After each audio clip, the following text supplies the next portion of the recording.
bilinmeyen aşk bu muydu? Çok acı çektim ben, seni taptığım gün itirdim. Bir daha tövbe ederem, aşık olamam. Bir daha tövbe ederem, kızı hayal etmem. Bir daha tövbe ederem, tövbe ederem, aşık olamam. Bir daha tövbe ederem, o kızı hayal etmem.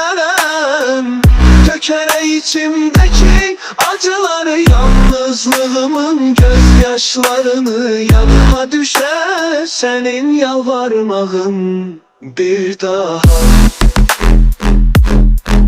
daha tövbe ederim, aşık olamam. Bir daha tövbe ederim.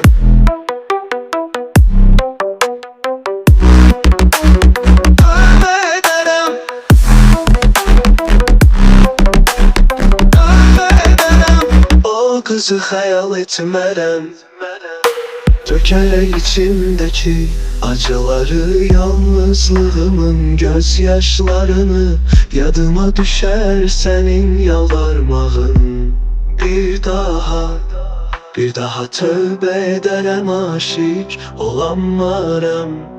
Bir daha tövbe ederim, o kızı hayal etmem.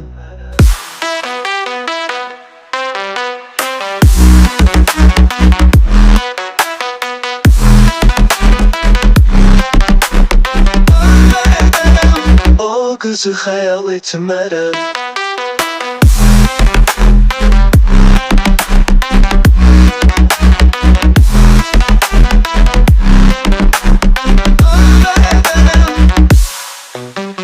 Ömürde çok acı çektim ben, seni taptığım gün itirdim. Bir daha tövbe ederim, aşık olamam.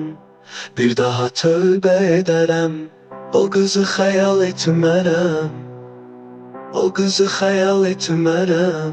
Bir daha tövbe ederim, o kızı hayal etmem. Bir daha tövbe ederim, aşık olamam. Bir daha tövbe ederim. Bir daha tövbe ederim, o kızı hayal etmem. Bir daha